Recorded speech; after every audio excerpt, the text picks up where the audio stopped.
ఇంత అబద్ధాలు మాట్లాడుతున్నారని ఇప్పుడు ఊహించలేను. చెప్పాలి, చెప్పకపోతే ఇంత దిగజారిపోయి మాట్లాడుతున్నారని కూడా నేను ఊహించలేను.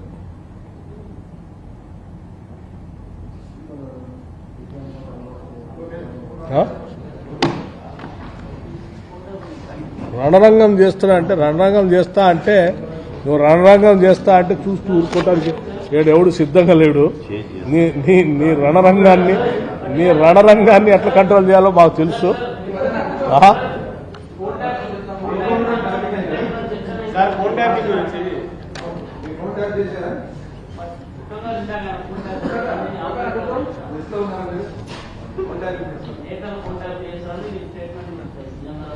నడుస్తా ఉందిగా ఎంక్వైరీ అంతా తెలుస్తాయి బయటకు. ఎవరు పవర్ సెక్టర్ సంబంధించి ప్రభాకర్ రావు గురించి ఆయన ఇంకో మాట కూడా అన్నారు.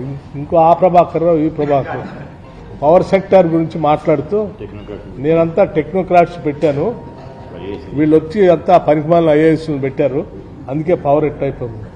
నేను ఒక విషయం చాలా స్పష్టంగా రాష్ట్ర ప్రజలకి మీ ద్వారా తెలియాల్సి ఆనాడు పవర్ సెక్టార్లో జెన్కోకి అట్లాగే ట్రాన్స్కోకి రెండింటికి కలిపి ఒక ఆయన్ని సీఎండిగా పెట్టారు, రిటైర్ అయినటువంటి ఆయన్ని 10 ఏళ్ల క్రితం.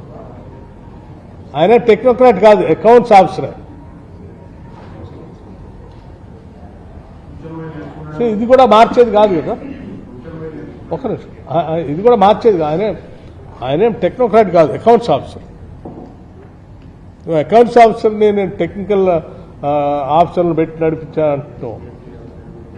మేము వచ్చిన తర్వాత నీకు కావాల్సిన వాళ్ళు చాలా మందిని అక్కడ ఇక్కడ రిటైర్ అయిన వాళ్ళందరినీ డైరెక్టర్లు తీసుకొచ్చి ఆడబెట్టి ఏదో ఎంప్లాయ్మెంట్ రీహాబిలిటేషన్ సెంటర్ లాగా మారిస్తే దాన్ని బాగు చేయడానికి అందరిని తీసేసి టెక్నికల్లీ సౌండ్ ఉన్నటువంటి యంగ్ డైనమిక్ ఎనర్జెటిక్ ఆఫీసర్స్ అందరిని పెట్టాం.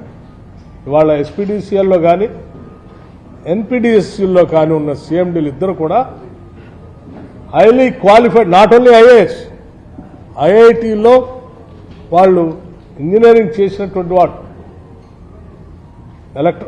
ఎలక్ట్రికల్ ఇంజనీర్స్ చేసినటువంటి వాడు. మా ప్రిన్సిపల్ సెక్రటరీ కూడా engineering, energy principal secretary Rizvi గారికి కూడా. సో వీళ్ళెవరూ not only IAS, they are technically highly qualified in IITs. నువ్వు పెట్టిన ఎవరు అకౌంట్స్ ఆఫీసర్ పెట్టిన క్వాలిఫైడ్ టెక్నికల్ ఆఫీసర్ పెట్టిందంటే అట్లా ఈ వాస్తవాలు ఏడ దాస్తాం.